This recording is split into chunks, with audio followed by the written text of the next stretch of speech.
ତାରିଣୀ କହୁଛନ୍ତି। ବଡ଼ ମା କେମିତି ଅଛନ୍ତି ସେ କିଛି କହୁଥିଲେ କି? କେବଳ ଘଟଣା ଘଟିଗଲା ପରେ କେହିଟି ରହିପାରିବେ ତାରିଣୀ? ତୁଷାର ପଚାରୁଛନ୍ତି। ମୋ ମା ଅତୀତରେ ଏତେ ବଡ଼ ଘଟଣା ଘଟିଗଲା ପରେ ହେଲେ ଆମେ କିଏ କିଛି ବି ଜାଣିନୁ। ସତଟା ବହୁତ କମ୍ ଲୋକ ଜାଣିଛନ୍ତି। ତୁଷାର ପଚାରୁଛନ୍ତି। ମା ତାମାନେ ତମେ ଏ ବିଷୟରେ ଆଗରୁ ଜାଣିଛ? ଦେଖ ମା, ସତଟା ଏବେ ବାହାରକୁ ଆସିଲାଣି।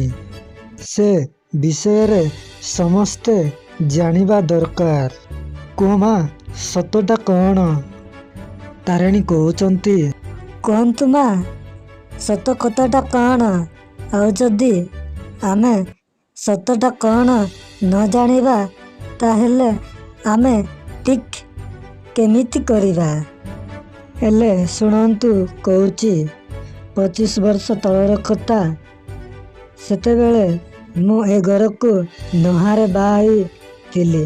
ଆଉ ଅପା ସେତେବେଳେ ପ୍ରିନ୍ସେସକୁ ଭଲ ପାଉଥିଲେ। ଆଉ କିନ୍ତୁ ଅପା ବାପା ମନା କଲେ ବି ଲୁଚିକି ପ୍ରିନ୍ସେସକୁ ବାହା ହୋଇ ସାରିଛି।